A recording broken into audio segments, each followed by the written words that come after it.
How you doing? This is Trev Retro, and it's Monday Night Mayhem, and just going to introduce my friends this evening, the oldest gamer. Hello, hello.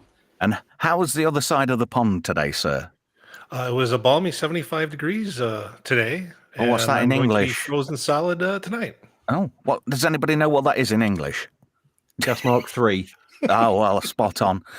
And with us as well is the Internet Help Desk. Good morning, afternoon, or evening, ladies and or gentlemen. Delete as appropriate. Sorry, I'd got myself back on myself there. I don't know if you heard that. That was very bizarre. It's Mr. Help Desk. How are we, sir? Yes, it's been an interesting few days. Well into the new year now. I'm still writing 24 on everything I'm doing, so don't hold out much hope. Oh dear, don't do that. You'll get Keith Sutherland turning up for royalties. And everybody's favourite android at this time of year. It's January. We all need warming up.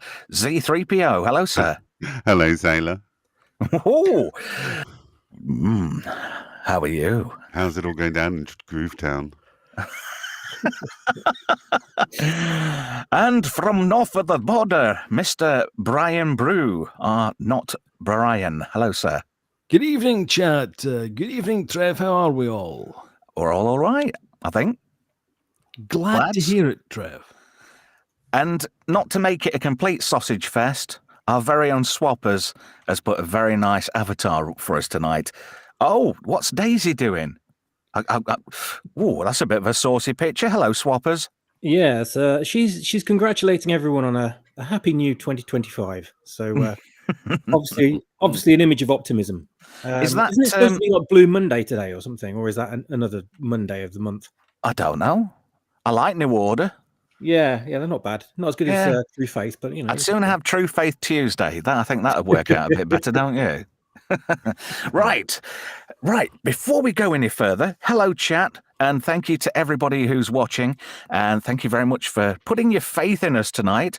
We'll try our very hardest to let you down because it's Monday Night Mayhem, and we're going to just have a bit of a catch-up on the gap between Christmas and now. So, Gamer, what have you been watching pop culture-wise between Christmas up to now? Well, I took my son to go see Sonic 3, which I enjoyed immensely. I would highly recommend that movie to anyone that hasn't already seen it. And I also decided to rewatch Deadpool and Wolverine. I had it on Blu-ray and decided to pop it in and enjoy it again. That sounds a bit rum, doesn't it? Popping it in and doing it again. Nice. Help Desk, what have you been watching in particular? Well, it's one of those ones. My two kids are not at an age where I can actually take them out anywhere without being completely fearful that they are crazy. So we've spent most of it indoors. We made our way through the 5 Home Alone movies that there are, and I recommend nobody do that because it was horrific. 5? There are 5. How did they get to, are they like Police Academy films now? There's more of them than you realise, but nobody knows about them. Pretty much. And 2 was the last good one. The rest are absolutely atrocious. Telling me. Yeah. Other than that, it's mostly been the Disney DVDs that I've got because I refuse to pay for Disney Plus. I can't fault you one bit. More power to you, matey. If you've got them on disc, get them in the DVD player. Absolutely. Z, what have you been watching of interest? Over the Christmas period, I've been watching the extended editions of Lord of the Rings. How is your ring? Oh, so it's the extended edition. I'm not going to have to take you to Toshi Station, am I, to get your power converters sorted? Yeah, get my new power converters out of the way. Is it shiny and goldy? I'm absolutely fucking exhausted after all that. So many movies, so much time. So apart from the Lord of the Rings, then, have you had time to squeeze anything else in? I have. I've just got off from watching Dare the Jackal. What, the new one or the original? The new one. Is it any good? Yeah, it's okay. It's okay. How many Jawas out of 5 would you rate it? I'd give it 4. I mean, they've done a lot of stuff with his family and given him some sort of sympathetic background. So they've done what they usually do with villains now, is try and make them a bit more relatable. So I would give it, I don't know, 5 out of 7. Oh, so it gets a half Utini then. Yeah, it's okay, but it's nothing amazing. Is it Eddie Redmayne? What's in there? It is, yes. Newt Scamander from the Fantastic Beasts movies. It was pretty decent. But in this, he looks like a young Willem Dafoe. I've got visions of him in that meme where he's in that back seat and his head flicks round and he's got that really crazy look on his face now. Yeah, and that bit where he goes, "You can count on me, Spider-Man." Brian, what have you been watching between Christmas up to now? Yes, well, I've mainly been perusing the old council telly, Trev. But thankfully, it's produced the goods this year. With in Christmas Day, it was 2 of my favourite films. I like to watch every Christmas, although not necessarily Christmas movies per se. Christmas Day, it was Some Like It Hot that was on. The Family Man was on almost the same time. So it was the Nicolas Cage movie. Yeah, that's the one you don't quite like, but I absolutely love it. Blackadder's Christmas Carol, Violent Night, Die Hard was on Christmas Eve, and I depressed myself last night by my first viewing of No Time to Die. Oh, that's very good. I like that. You managed to squeeze more in. I quite like that. If you can, you get that bit of time, because you get that lull between Christmas and New Year, and it feels like you've dropped into the black hole. But if you can manage your time and squeeze plenty of films in and stuff, you're doing pretty well. Swappers, what have you been watching between Christmas and New Year? Finally invested in an Freeview antenna. So, because we're living in the bottom of a valley, we can't get shit all. So I plugged that in, and I've been over the last couple of weeks been watching nothing but god awful Hallmark Christmas movies, which are incredibly sappy, romantic things, and it made me suicidal. Merry Christmas. And apart from that, I soon switched over though. I wasn't going to put up with that. I watched 3 of my favourite kids things from when I was a kid. Rob's Cartoon Club. One of them was this. No, they're not cartoons. It was this puppet thing that I saw when I was about 7, called Emmett Otter's Christmas or something like that, or Emmett Otter's Band Christmas. Fucking brilliant. Loved it. Absolutely loved it. And just really innocent childhood entertainment. Really great. I think it was like shown on the BBC or something in 1987. I don't know. And then there was this other thing. It was completely unrelated to Christmas, called the Pinchcliffe Grand Prix, which is like Wallace and Gromit, like way before Wallace and Gromit. And I think it was Scandinavian animation, and it's absolutely one of the most amazing things I've ever seen in my life, and I still love it to this day. The cute characters in it, and the main guy is very sort of proto Wallace-esque, and it's got this amazing home-built steampunk race car in it and stuff. Brilliant. Absolutely loved it. And the third one was Klaus, which no one else seems to know about. I've watched Klaus. It's really good, actually. It is. That sounds familiar. I didn't know about it. So yeah, it's.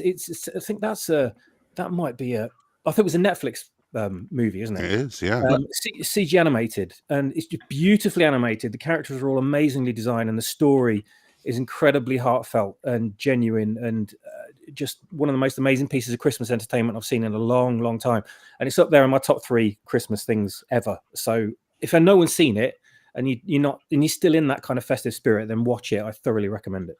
The only thing I wanted to watch, and I completely missed it, apparently BBC 4 reran The Box of Delights. I haven't seen that since the 80s. Oh if my anybody God. else watched that back in the day. Yeah, I did. I've forgotten all about it, though, but I can remember it scaring me for some reason. It had got Patrick Troughton in it, so that was one of the major draws for me. If it's got a former Doctor Who in it, I'm there, know. Apart from Scooty.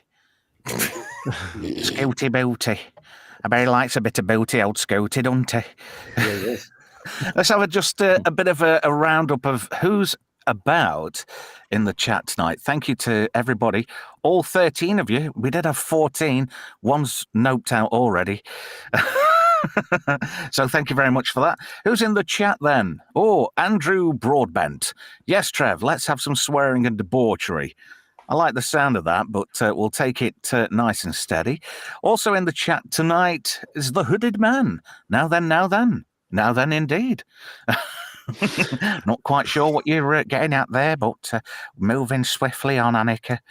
Who else is in there? Oh, MC. Glad I'm not too early. Well, I think you're spot on time.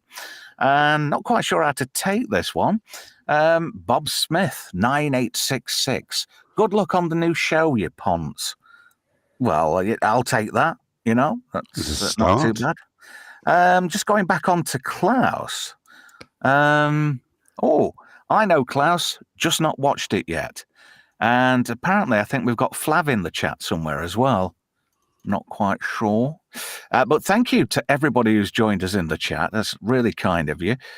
Hail chat, it's Flav. Hello, chat. Hello, hail Flav. So what I was thinking about doing is having a quick sort of delve into what's coming out this year. And I didn't know if you were aware of what was coming out this year. But Tron Ares, any ideas or thoughts about that movie? Are they continuing it directly after the last movie? No, this is a completely different thing. But apparently it's Jared Leto. Apparently Jared Leto. He's the bad guy in it. Box office cancer. Well, yeah. I mean, I'm hopeful. I'm hoping it's going to be good. But even though Tron Legacy promised, and it kind of paid off in a way, it didn't quite hit the mark with me. I don't know if you guys saw it and what you felt about Tron Legacy. It didn't quite set the heather on fire for me, but it was enough eye candy. And you mean Olivia Wilde? Well, I wasn't. Oh, actually, I wasn't quite. Although her bottom did carry much of the second half of the film. Oh, Cora! When I saw her in that get-up when she got out of that car, and I was like, "Okay, I'm about to interface." So between that and the Daft Punk, Jeff Bridges went about, it was enough to kind of keep me going. And I would certainly quite like to see another installment. Though I wasn't that keen on the original back in the day, has to be said. See, I'm just a fan of Bruce Boxleitner, so I did like the original.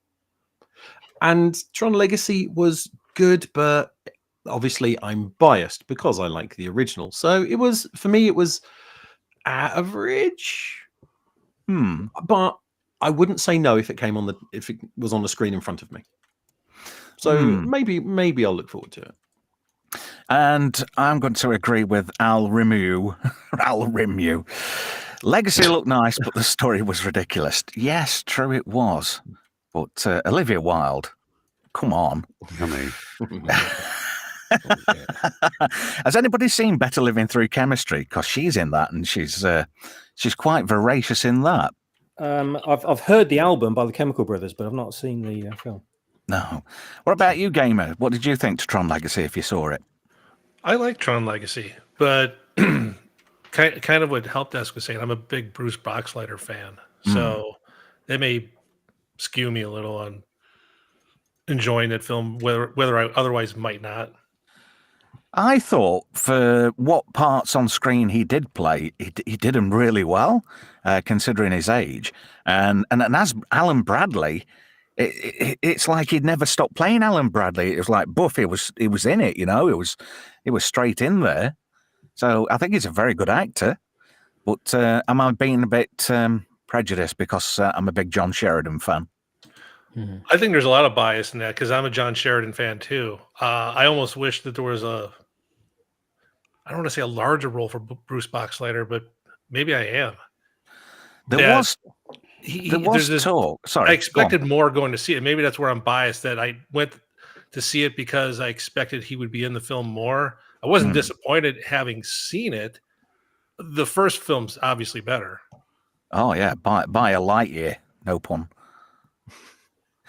I was going to say something and I've totally forgotten now, but the only thing what let Tron Legacy down for me, big style, was the bad de-aging, especially of Flynn and of Bruce Boxleitner. Although he looked more convincing than Jeff Bridges. It was the kind of wobbly head, as if they haven't quite got the kind of sync properly. The tracking, the motion tracking, just perfect yet. Yeah. You know when Clue was coming up that elevator into Flynn's abode? Yes. I thought it was like a young Chuck Norris, not Jeff Bridges. You know what it reminded me of? Do you What? remember at the end of Rogue One where you saw Princess Leia? Oh, And God, the odd yeah. one or two shots looked fine, and then a couple of shots she looked like she could be Princess Leia, and then on another shot her eyes were just off in different directions. It was, yeah, it's the same thing weird. that happened here. I'm glad the technology is advancing to a point where it's starting to be convincing, but it's almost like doing a CGI de-aging of William Shatner, but sticking a Michael Myers mask on somebody's face. Just some random guy. I've got high hopes for Tron Ares. I really, really do. But is it going to be another letdown? Because it's not a continuation of the characters. Although there was talk about bringing Cillian Murphy back, who was Ed Dillinger's son. So you've got that that continuation and connection from the other films, yeah? I think that would be a great idea. But with Jared Leto being there, has he chewed into the budget? Because I think Jared, bless him, is very overrated. The only thing I've seen him in, and I thought it was actually good, is when he played Rayon in Dallas Buyers Club. Yeah, very much so. He's excellent in that. Yeah, and that's about the only thing I thought he was good in. Does anybody else have any more thoughts on Tron Ares before we move on to our next film we can rip to shreds? Cameron, this film's not high on my radar as far as going to go see. If it comes to digital, I mean, where you can stream it, then I'd probably do it. I won't go to the theater to go see this film. Yeah. I was going to say Cameron Monaghan is in that, who I think is a very, very promising young actor. I love him in Gotham. Gotham, playing basically two different versions of the Joker, and he was excellent as both. And Cal Kestis in the Star Wars games as well. Yes, yep. Good shout from Savros. I'd repeatedly plug into Olivia Wilde's coaxial port. Oh, that, yeah, me, you, and everybody else get in line. But she's on a One Direction now, isn't she? Pun intended. Another interesting username, Hinge and Swallocks. I wanted a direct sequel to the 80s movie with the same visual designs. That would have been interesting, considering it was all hand animated over black and white stock film. That would have been quite interesting, I think. Anybody have any thoughts on that? I don't think it would have that mass appeal factor to it if they did it that way. It's a good idea. Absolutely, because it's very in keeping with the original, but I just don't think it would meet today's markets. Yeah, you're probably true. All right, moving on to something what's allegedly coming out. Let's see if it does. I've seen the trailer for this, and I thought it was quite interesting. Robert Pattinson in Mickey 17. Anybody else seen the trailer for that? I have. Yeah. It looks interesting. I'll say that. The idea that you are basically you give permission to make a copy of yourself as many times after you die in a really dangerous job. That's basically the premise, isn't it? Isn't it a kind of derivative of Moon? That's just what I thought straight away. Yeah. There. Moon and Altered Carbon, I thought, was the first couple of things that came into my head. I wonder if Duncan Jones is directing it by any chance. Because that's his whole universe, isn't it? Because he tied Mute in with Moon as well. Did anybody see that on Netflix? Mute? No, I missed that. Yeah, it's got, crikey, Paul Rudd. He plays an antagonist in it. And during the actual show, because I think it was a mini-series, or I can't remember 100%, but there's a clip in it of the clone in a trial against the company that kept cloning him. You know, the Sam Bell clones. Right. Yeah, there was a scene of that in it. But Mickey 17 and Pattinson actually looks slightly above Ron Seal level. He's more at Cuprinol instead of Ron Seal. Cuprinol. Having Haven't Lucasfilm already got something like that on the go just now with Kathleen Kennedy? She doesn't. She's supposed to be living forever at the moment. That's the only thing I can assume is they've got several clones lined up. Yeah, how does that woman keep failing upwards? Yeah, maybe they just keep firing the bad ones and bringing a new clone in. Yeah. Right, wheel this one out. Bring another one in, love. Quick, everybody go for a smoke break. I think I'd be a lot more excited about this film if it was Metal Mickey 17. Oh God! Oh, he's a bit rusty now. Wasn't he supposed to be making a comeback a few years ago? But that petered out. It didn't actually happen, and I was quite disappointed about that. That's the first I've heard of that. Yeah, I think that's the problem. Yeah, that's why he never made the comeback. Not enough people actually. Not enough people saw it. You know, I just saw an interesting chat in the chat, but I'm not going to put it on screen. But it's quite funny. If you see Dooku's post, some interesting usernames in the chat tonight. Anybody looking forward to the Fantastic Four First Steps? No. Absolutely not. Right, moving swiftly on. 28 years later, anybody looking forward to that one? Yes, very much so. I've never been a fan of the series. In fact, I think I've only watched 28 Days Later once. I didn't watch the sequel. I think the only draw to that series is Danny Boyle. I think if people are fans of Danny Boyle, they tend to gravitate towards his films, obviously. So I think that'd be a pretty much the big draw. And there was a bit of a fuss with the trailer where one of the zombies was allegedly supposed to be Cillian Murphy's character, but it wasn't. It was just some random guy who just happened to be as thin as Cillian Murphy. On the photo that was leaked? Yeah. What was it from the trailer? I can't remember. It's from the trailer. Yeah. Right, okay. It would have been interesting if it was leaked, then that would have fueled the speculation further because, you know, people get a hold of that on social media. They run wild with it, don't they, basically? That's the kind of thing that if Rian Johnson had experienced that with one of his films, he would be desperately rewriting bits just now to make that part of the canon. As he did with the Lapsed Jedi. Prolapsed Jedi, man. Yeah. I don't think zombie movies, it's a very narrow niche, I think, in the world of science fiction. Every sort of zombie movie I've seen, it's just the same thing transplanted onto a different character. And Will Smith didn't do it any favors. Go on. Well, you say you were to take like The Walking Dead versus World War Z. Yeah. You're still dealing with zombies, but I think they both did their niche individually.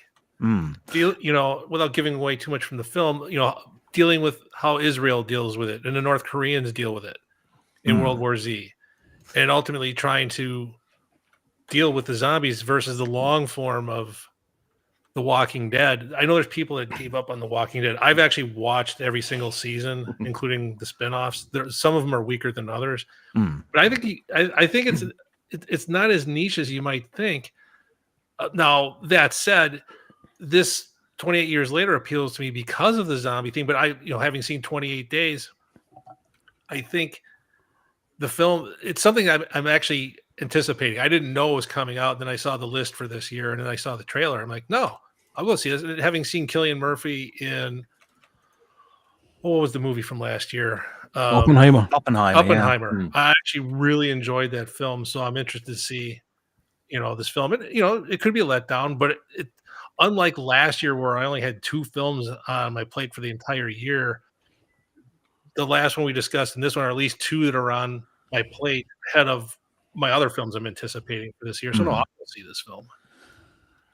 Another offering from Marvel this coming year, Captain America Brave New World. Oh dear. Nope. It looks thrilling. How many reshoots are there on? I think 4. It's 4. I'm going to say it's somewhere around 4 or 5 because it's just that each one of those just adds to the cost of it. It's got to be at least $500 million by now. It must be. Yeah, I was going to say, is it about 100 mil at a time? Yeah, I was thinking it was at 500 million with a third reshoot. it would not surprise me. They're going to have to make $1.5 billion to break even, basically. Yeah.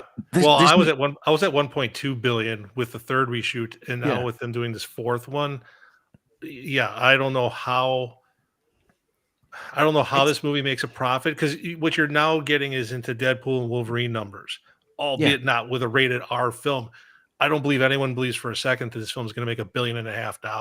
No way. God, definitely not. There's nothing in that film at all to make me go to the cinema to watch it. Anthony Right. Mackie is not a big enough draw for me to go.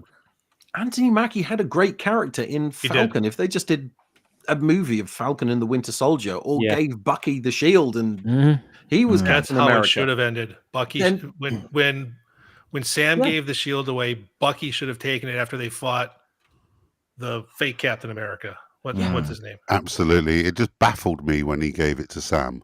Yeah, That's he like- didn't deserve it at that point. You gave it away. What did you think was going to happen?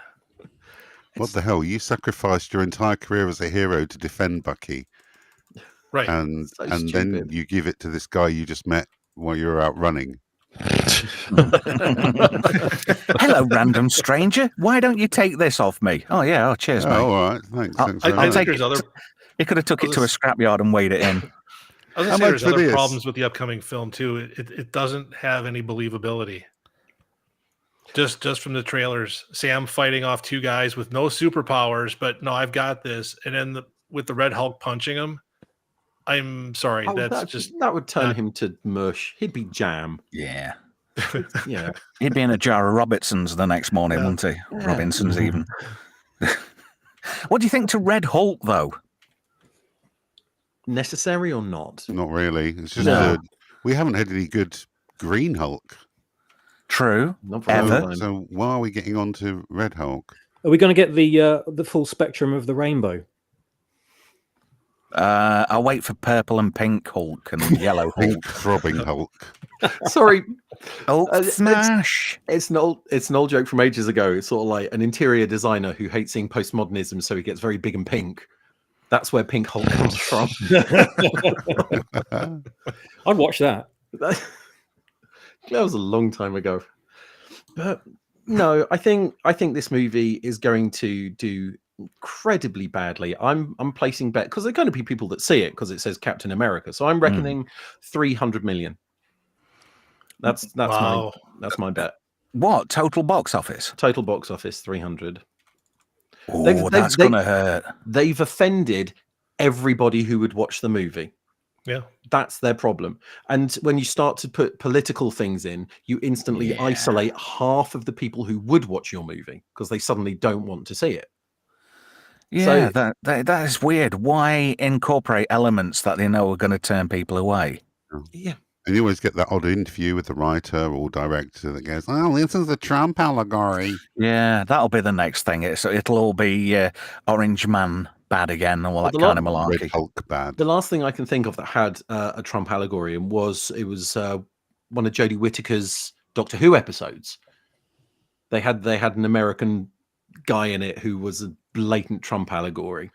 Oh, the guy Who from wanted to- He Yeah. wanted to side with Sex the and the City. Daleks so that they could, That was it. It was the guy. What was his name? Big something, weren't he? Mr. Big. Yeah. Mr. Yeah, Big, Mr. yeah. Big. And it I was remember just- that. it was MC so makes shit. a good point. The world is bored of Marvel and superheroes. I agree with that. No. I don't think- disagree. I think I there's totally bad disagree with that. writing. Really? Superheroes ultimately is this whole psychological thing of people thinking, I want to be that person, I can do those sorts of things. What we're bored with is the current way they're being handled.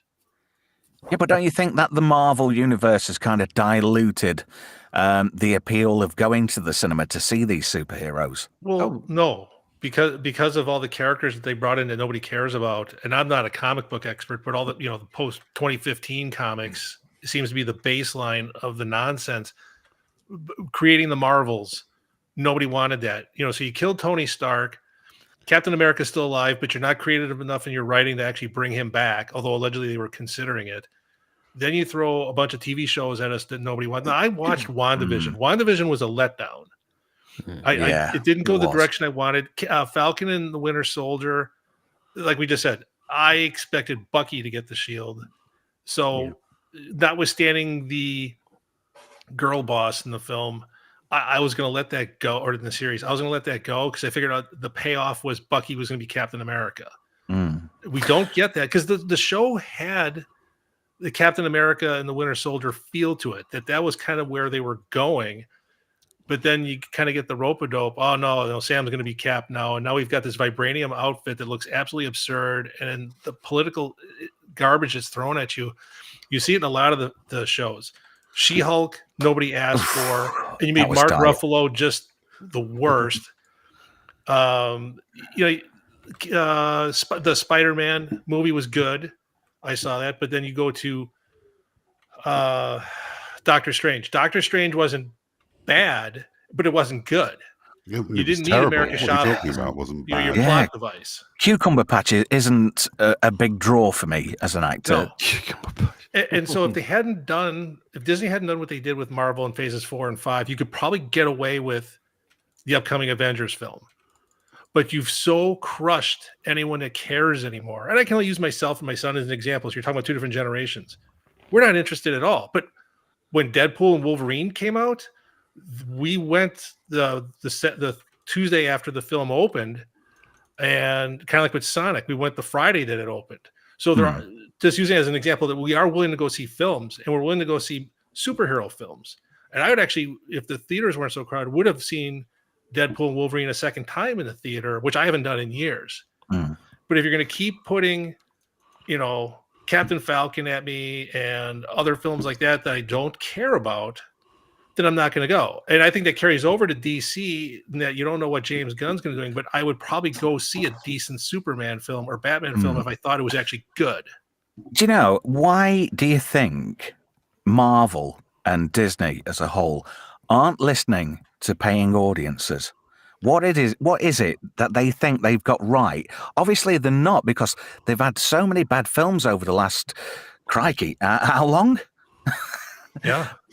So the thing is, they need to start listening to people who are going to put money back in their pockets. They're just not prepared. And I was just thinking, your first sort of like early versions of Marvel movies, Blade, fantastic. Blade 1 and 2, certainly. We'll not discuss Trinity for obvious reasons. I didn't mind Trinity. I didn't mind it's kind of Deadpoolish, but yeah, it's less of the 3. And then you've got the Sony Sam Raimi Spider-Man films. They were fantastic. I thought they were great. Absolutely. They were the epitome of what a superhero film should be. Yeah. It was very comic book, Especially the second one. Yeah. I think the main problem the MCU has for me at the moment, there is all these other problems that clearly are part of the bigger whole, but I think the Infinity Stone saga coming to an end has been their biggest problem. I think they've lost a lot of momentum. I think watching the MCU just now is like playing Grand Theft Auto once you've completed all the missions. It's still there. It's still kind of enjoyable, but it's just not the same. I think what they maybe should have done was something they were very good at back at the start before they sold over, was having little kind of multiple threads going on, little buds of different stories coming through, strong stories. And I think if they'd maybe kept that, so they could have moved straight on from that one to the next big thing, to the next big thing. But it's kind of petered out, and it's really, in my opinion, needing to take a little hiatus of a couple of years. It seems to be a case. Sorry, I had to cut you off, but it seems to be a case of quantity over quality. The level of writing in these Marvel movies has been, apart from Guardians of the Galaxy, I will give it that it due, but I think the writing has been absolutely shocking. All I was going to say was they need to go back to what they did in phase 1. For people who don't remember, they didn't have the MCU. They had Marvel movies. And every single one of them was just its own separate thing. And they just had a little line or two in them about, Nick Fury or the Avengers Initiative, or that have Agent Coulson come in and say something. But it was only a line or two, because if it didn't take off, then they could follow that up in, a TV series or in a comic book. Yep. So but as it turned out, it worked well. And that's when we got Avengers.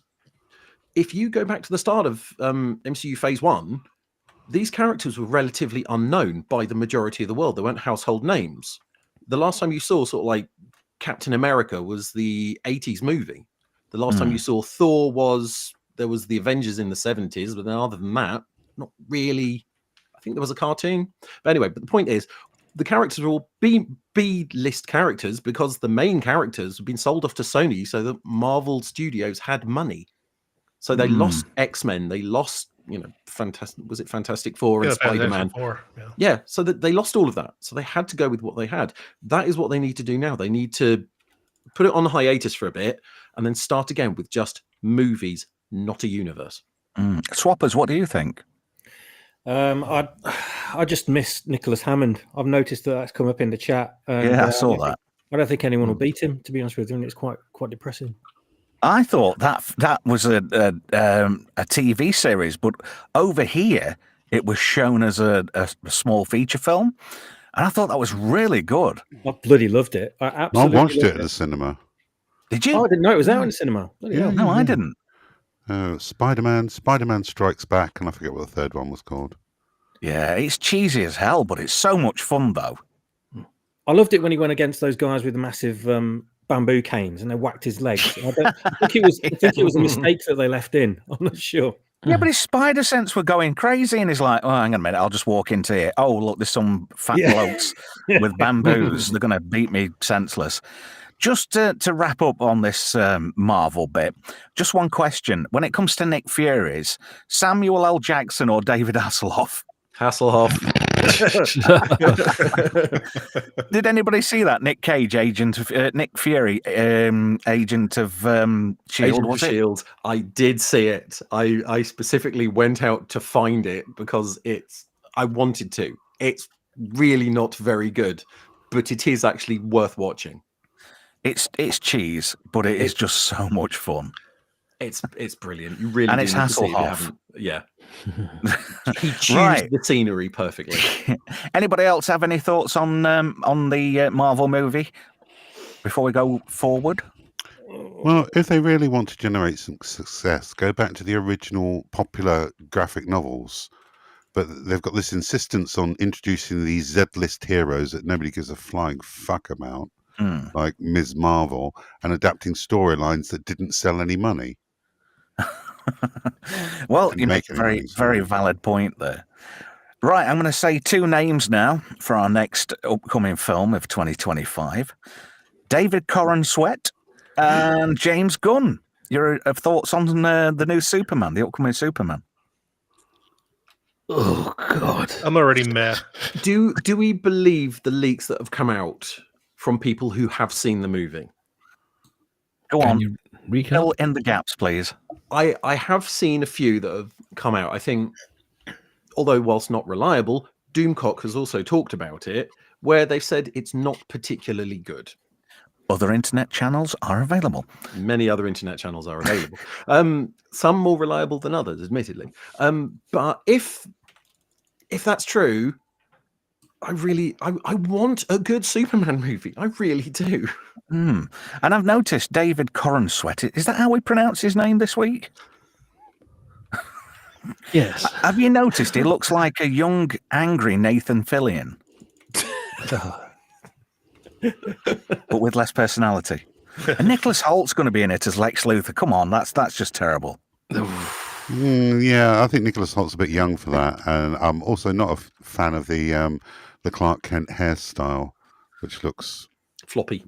Yeah. The Guy Gardner hairstyle, as I understand, is consistent with the comics, but it looks ridiculous on Nathan. It looks Fillion. a bit Uncle Fester. Yeah, It looks like he's gone in for a Jean-Claude Van Damme semi-perm, and it's gone a bit funny. It looks like a right-wing commentator trying to go incognito and infiltrate some woke. Some woke mob. Yeah. Well, James Gunn is promising big things, but when I watched the trailer and the dog came into it, and I'm like, oh god, this is going to be junk. Yep. Crypto works well in the comics and the animated series. I don't think it translates well over to live action. Yeah, there's a place for everything. It looks like fucking Snowy out of The Adventures of Tintin. Yeah, I have to agree with you there. Oh wow, I was trying to think where it reminded me of. It does, doesn't it? I don't think there's any place for it's just it comes across as a really bad plot device. Very James Gunn. Yeah, he just wants to put animals in stuff, doesn't he? Really? I wonder where the hamsters have been going. Sorry.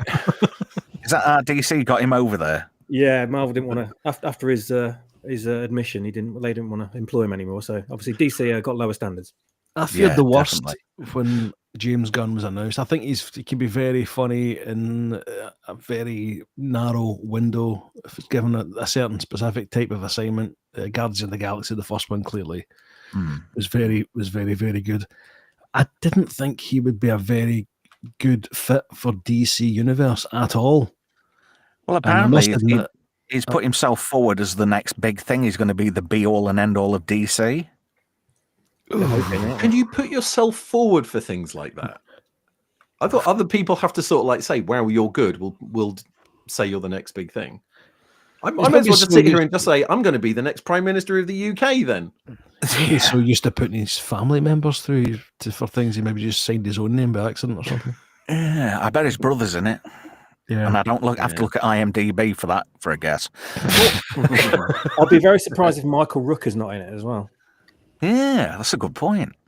But I will give him his due. The only thing, apart from Guardians 1 and 2 at a push, that I really enjoyed what James Gunn did, and that was Peacemaker. I thought he did a really good job of that show.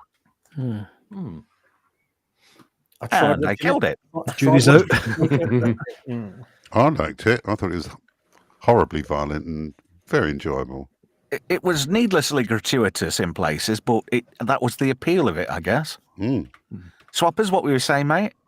I just quickly was going to say I tried the first episode of Peacemaker, and I'm very open-minded when it comes to James Gunn stuff, but the humour did not land with me whatsoever.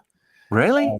And the first episode, I just didn't go back after the first episode. And I was like, I heard so many glowing things about it, and I just thought, oh, this is definitely the sort of thing I'd like. And I just, I was cringing more than anything. So I couldn't put up with the rest of it, unfortunately. That's a shame. Gamer, did you check out Peacemaker? I did not. For some reason, it just didn't appeal to me. Really? Yeah. I don't know. I thought Cena was good. It was hyperbolous. That was how the character was supposed to be. Compared to how he was in the Suicide Squad, to how he was in the show, it was a really big shift, to say the least, I thought. And maybe I would have enjoyed it. Maybe the Suicide Squad's what put me off to it. Yeah.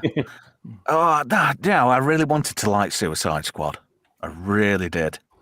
But there was just something about it. It might have been the shark that was jumping, or it jumped the shark early for me. I'm not quite sure. But Sylvester Stallone as a talking shark, for God's sake. Thing is, though, as the shark, I understood him better. You're going to bite something. Right. Is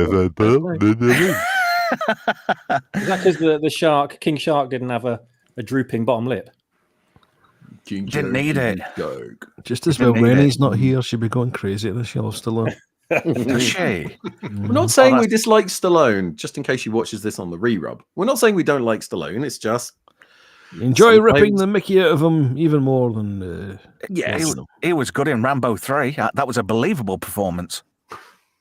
Was Rambo? Hang on. No, never mind. I remember which one Rambo was now. Yeah. Rambo got 3, a bandana, is big and muscly and oily, tends to go around shooting people needlessly. Yeah.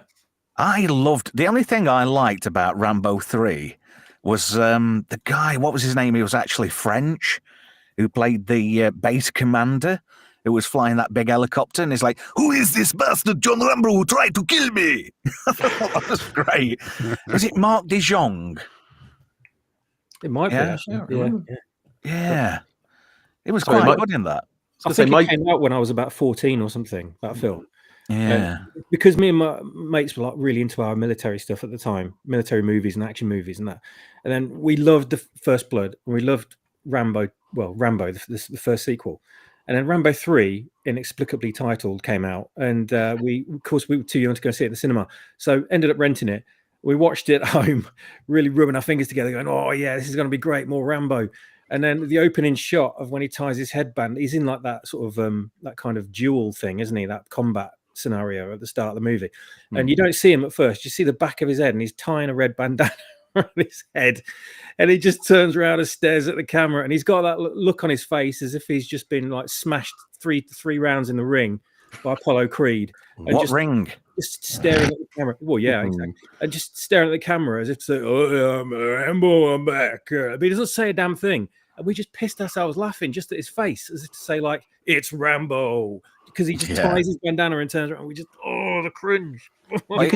You can tell the quality of a movie if it gets parodied, and it was in Hot Shots and in UHF. If anybody saw that, Weird Al Yankovic. Well, the Weird Al one, yeah.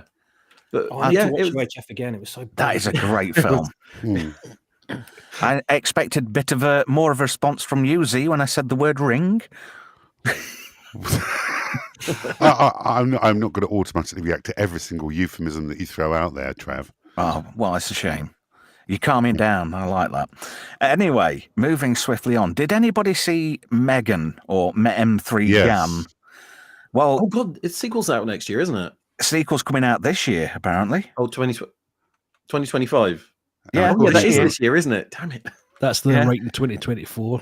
Its release date is provisionally June 27th this year. Apparently, it's going to continue from where the last film finished. I don't know how they're going to pull that one off. If anybody's seen it, anybody have any thoughts on the first Megan film? Yeah, I really enjoyed it. It showed me the potential of what my sex robot's going to look like. Oh my god! You've all seen that Sun article, haven't you? That women are going to have robotic lovers by 2025. Well, we're here. Form an orderly queue, ladies. Everybody will want the one that was Jude Law in AI. No. Not for Skeleton Crew, they won't. Oh, is anybody actually still watching Skeleton Crew? I am. Ooh. Really? Yeah. I'm sticking with what I said a few weeks ago. I think if you took the Star Wars license off it and you just had it as space adventure, it would be all right. But it's not, because they stuck a Star Wars license on it that it didn't need. True. Funny thing, we went to a Toby Carvery a couple of days ago, and we were in the queue for some meat. And there was a dude who was about 3 places in front of us. He got purple hair, a lip ring, and thick jam jar glasses on, and a Neil t-shirt on. And I'm like, oh my god! Oh no! They do t-shirts, really? Yeah, a Neil t-shirt. Oh, no. He's about the best character in Skeleton Crew, I think. But I've not gone past episode 2. I kind of noped out at that point. I saw a screenshot. Didn't Neil end up snogging engineer Jordine LaForge or whatever it is? God. Now, is that bestiality? Not in that universe. Oh, no, okay. I mean, if you've got a race full of elephant people, something dodgy's got to be going on. Yeah. She's obviously attracted to long blue trunks. Aren't we all? Cy Snootles is in with a chance then.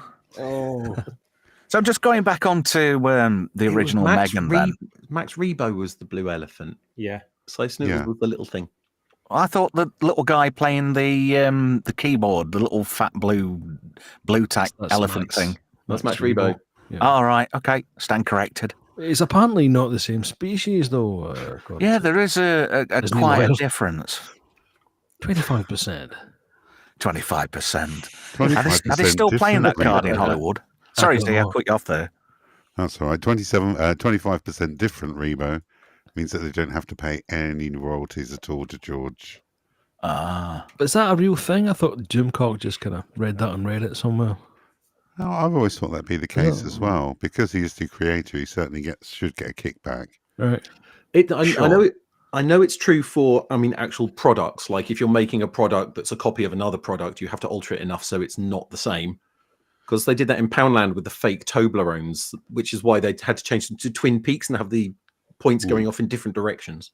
And the Klingons in season 1 of Star Trek Discovery. Oh, God. Yes. Oh, Who God, decided to stick against us on the forehead? No idea. Maybe it keeps it warm. Yeah. Who decided to put fire on spaceships? True. If you want to see how fire works in space, watch The Expanse. Because that actually adheres to physics. Loved The Expanse. Absolutely loved it. Very good. It's still great. It's just a shame Cass Anvar was chucked under the bus in the last, not the last season, the next to last season. Was it season 5? Such a shit ending, yeah. Because apparently somebody accused him of wrongdoing, and they killed him off by having a stroke in the Razorback just as they rescued Naomi Nagata. But apparently in the books, Alex went on to live a full life till he got killed. Oh, fair enough. Anyway, screw Megan 2.0. Let's move on to this next one, which is apparently going direct to streaming. I'm not sure if that's 100%, but you're going to love this. Star Trek Section 31. Any thoughts, guys? In the bin? Right. In the bin. Michelle Yeoh is being paid allegedly $12 million for this. What? She is laughing her way entirely to the bank. Well, I suppose she can She command isn't- that kind of money now after a Oscar win from a few years ago. Can't She is not worth $12 million, especially not in a show like this. It's not even a show. It's a TV movie, isn't it? TV movie. Yeah. Oh yeah, because it was going to be a season, sort of like a season or 2 season show, and they sort of like trimmed it down to a movie, didn't they? I forgot about that. I forgot which platform. Is it Netflix? No, it's Paramount Plus, isn't it? Oh, right. Yeah, Yeah, of Paramount course. Plus. See, if I don't know, I'll ask a question. But It looks so bad. I just saw the trailer yesterday. It looks dreadful. It does. There is nothing in that you could possibly say, well, yes, that's Star Trek. I look at it like this. The first time we heard of Section 31 was in Deep Space Nine. And the idea was it was the covert operations. Nobody knew about them. Even the captain didn't know. There was only a few admirals that knew about it. But then you go back a couple of 100 years to the time of Discovery, and they have their own space stations and fleet, and they got their own badge so you can tell them apart from everyone else. They have very loud firefights. How is that a secret organization? Screw you, Section 31. Weren't they also featured in the Star Trek Beyond movie? I don't know. I never saw it. Yeah, I'm guessing Peter Weller's character, the Admiral. I think he was sort of like borderline, and that ship was Section 31. But, you know, William Sadler looked really good in leather. Well, he makes a perfect Section 31 guy. Yeah, he was believable in DS9. Section 31. Yeah. Yeah, you know, I thought he was really good in that role. But looking at the cast list, apart from Michelle Yeoh, I don't know a single name. Probably it will stay that way as well, because they're all. That's going probably why they pay her $12 million, because otherwise it would be even more nondescript. I mean, who would? You're trying to sell another Star Trek show.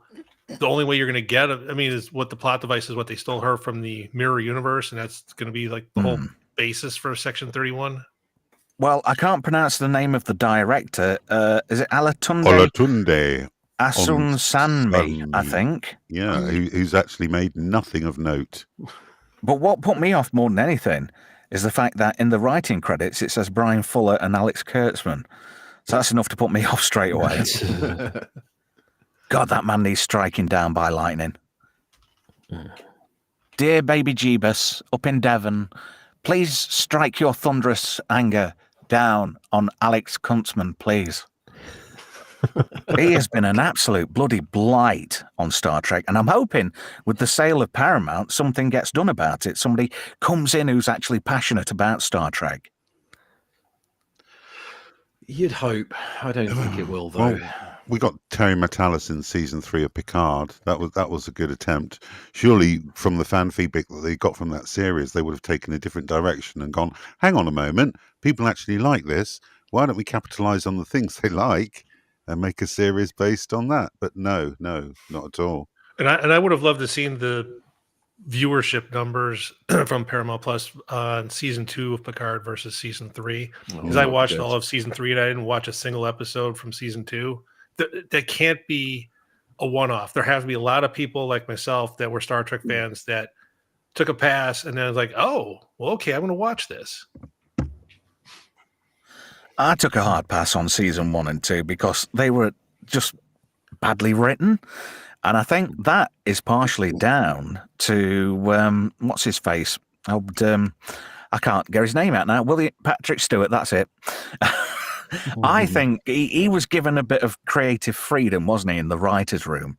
And I think he tried to mold it into what he thought Star Trek should be like instead of what it actually should have been like. You know, whether he'd had a senior moment. Letdown. Yeah. It was tremendous. Wasn't he responsible for some of the shite that was in Star Trek Nemesis? No, I don't think he was. I think that was all down to... He wanted some kind of creative input, I know that. He wanted like Picard to be an action hero or something. Is that why they had the terrible Argo scene? Yeah. Season 2 was just like almost a vanity project for him, taking some of the kind of maybe things he should have kept to himself in his own family life and projected that onto his character, which I didn't think was a particularly clever thing to do. It maybe kept him on in the show to keep him interested. But the overall plot of that is basically just kind of, I won't go into too much detail, but the overall is stolen from City at the Edge of Forever and the kind of fascist regime and how they need to go back in time and change a far, far superior one-off episode. And they just dragged it out into a whole series. Is that like Q was in season 2? The whole... No, he was, but I think they played him completely wrong. Yeah, you know, if he's an omnipotent being, surely he can't die. Yeah, and they had him dying, but obviously because his point of time isn't linear like ours is, you know, another version of him from a different time period comes back at the end. So they completely ruined it. So Q isn't dead, just that Q. And they also destroyed one of their strongest villains in the Borg. Oh, the Borg. Yeah. They made the Borg the good guys. Oh my gosh, I'm glad I didn't watch it then. They made the Borg more of a joke than what Voyager made them a joke of. Yeah. I must admit... Go on. Sorry, Trev, on you go. Yeah, Voyager made the Borg not a threat anymore. It was like, oh yeah, it's Borg again. And you know, if you've got an ultimate enemy that you know you can't defeat, but you know, give it a couple of years, buff, we've figured out how to beat them. We just laugh at them now. That just takes away that whole element of why they were so bloody scary in the first place. Yeah. I must admit that. Go on. Sorry, I think the highlight for me in that second, not that it was up against much competition, but the highlight was how well John Delancey portrayed that character in terms of, I mean, he still looked brilliant. He looked convincing as if he was still that character. And he brought a hell of a lot to the plate on a script that really didn't deserve it, to be quite honest. Q was always the best character in Next Generation. He was always Picard's foil, you know. That's why he was there to, you know, be like that element, like the anti-Picard, but not in an evil way, but in a sort of like impish, fun, malevolent kind of way, you know. Yeah. But John Delancey, he did a really good job in season 2 of Picard, and the aging that they did on him, I thought they did that really well. Yes, because he was de-aged at the beginning, wasn't he? And then he clicked his fingers and caught his age up to where he is. He was came in as the Mon Capitan from like Encounter at Farpoint. The minute he does that, I know they may fit in quite nicely in the story, but you just think that's the budget. There's the budget getting brought down to proper levels the second he clicks his fingers. Do you think this is all going to end up just a big pile of steaming Targ bollocks? Section 31 almost definitely. Plus we've got, on top of that, we've got Starfleet Academy to follow. I forgot about that. Yeah, me too. So they're pulling out all the stops to bore us to tears. Is that animated or is that? No, I think that's live action as well. They're bringing Robert Picardo back for that as the EMH. Please. Surely that battery would have run out by now in that 29th century hollow emitter. Well, the thing is, the battery doesn't wear out; he just gets older. So obviously, he's going to look older on the screen. That's signifying the age of his battery. That's how they're going to get around his on-screen aging. Dear. They've always got a shit answer for everything, haven't they? Yeah. Just going back onto Picard season 3, you were talking about this 25%. The only thing that show needed was 25% less member berries. And I think it would have done a hell of a lot better. Yeah. Just one more film to squeeze in before we move on to something twice as boring.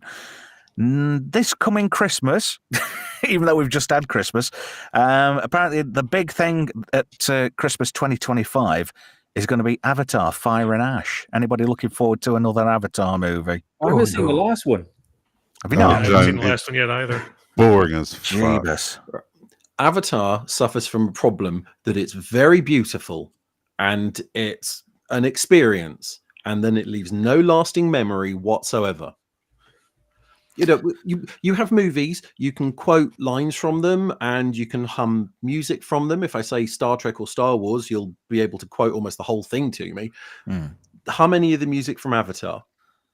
You got me there. None. I can tell you Sigourney Weaver's in the film. That's about it. There you go. Any notable quotes from it? The end?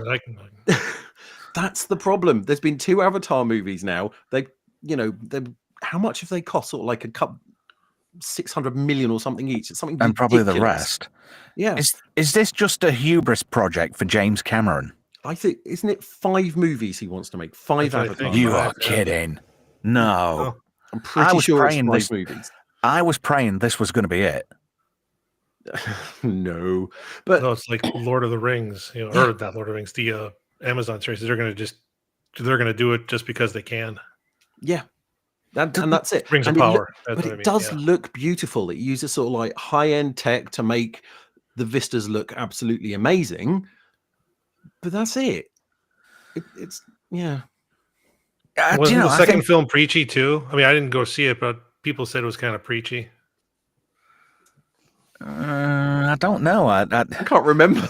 I can't remember.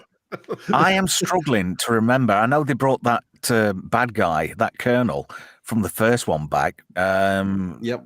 Apart from that, and Sigourney Weaver coming back as some kid clone. That's about it. I can't remember anything memorable about Avatar 2. That's another thing. They've ruined everything because now death is inconsequential. Nobody can die now because they'll just come back. And they've got this almighty spirit, this tree thing that's named after a Japanese tape deck. Is it Iowa? I think or is it Iowa? Iowa. Yeah. Z, you're awfully quiet. You're worrying me. I think they're absolute garbage. I went to watch the second one in the cinema, and we almost walked out about 3/4 of the way through. It was so bloody boring. I understand what Cameron's trying to do. It's a fantastic and beautiful world that he's created, but the stories, they go nowhere.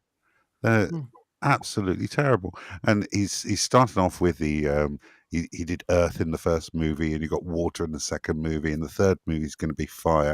Are they all going to come together to make Captain Planet at the end? Earth, fire, water, fire. Hot. God. The fifth movie is just going to be set in space because you Really? always end up in space. Space navies. Oh. God.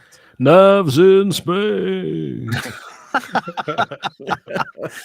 Do you think it's going to be a total trash then? I think it's going to be absolute car crash. I mean, a load of people are going to go and watch it. I'll imagine that the third one's probably going to do about 750 million. But it's going to be a huge drop off from the first 2 movies. I don't think so, because it's still one of those ones people are going to not remember it, and they're going to go, I remember watching it and liking it at the time. So they're going to go and see it. I reckon it's going to hit 1 billion. Because people won't remember the first 2, so they'll go and see the third one. James Cameron loves you. I suppose if there's enough time between the films, you're right. I mean, how much time was between the first two films? I don't know. I couldn't honestly Like a decade. tell you. Really? Yeah, because they've got like grown-up kids, haven't they, and whatnot. I mean, one of the biggest attractions is it was filmed in 3D, and all the effects are rendered in 3D as opposed to doing it in post. But are there really going to be 3D cinemas still about when the fifth film comes out? Oh, you're not going to believe this. I've just had a quick look on IMDb, and Stephen Lang's back in it again. Oh, As Miles What? Quaritch. How the that? It's like Kenny at the end of South Park. Yeah, takes a licking and keeps on ticking. He just keeps coming back. Oh, we killed him in the last film. Yeah, but we've cloned him again. He's popular, so Right. we'll bring him back. Right. The first Avatar was 2009. The second Avatar was 2022. So even longer. So there's a lot of time. There's sort of like 12 years in between them. Hopefully, he'll be dead before the 5 films are done. I'm wondering if it's going to be a flashback movie because Sigourney Weaver's back in it, actually as Dr. Grace Augustine. hey, Yeah, apparently so. Oh, this is interesting. They filmed Avatar 2 and 3 alongside each other. Really? Ooh. Well, how It's come got- we've heard nothing about it? I think they're Probably keeping, they're that's just the keeping it reason around. why, James Cameron really does like to keep things under wraps. Also, there's only three bring it years difference between Avatar 2 and 3, so they're really cutting down the spacing. It's got Una Interesting. Chaplin in it. who? Una Charlie Chaplin's granddaughter. Yeah. She played Rob Stark's love interest in Game of Thrones. Yeah. Ah. There's a name in the cast list I am not happy about at all. Jermaine Clement. Oh God, no! What's he playing in it? Dr. Garvin, apparently. But he's just going to he's the same character. Fly to the Conchords and everything else he's been in. It's the same character. That's all he does. Yeah. And Kate Winslet's going to be in it too. for Oh, God's what sake. the?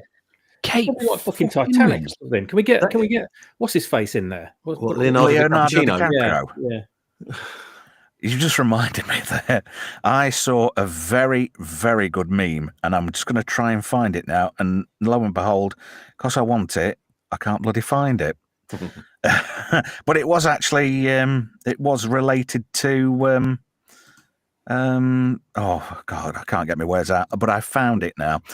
There's the old lady who was Kate Winslet's, who she became in the end of the movie, where she's on the boat with Bill Paxton.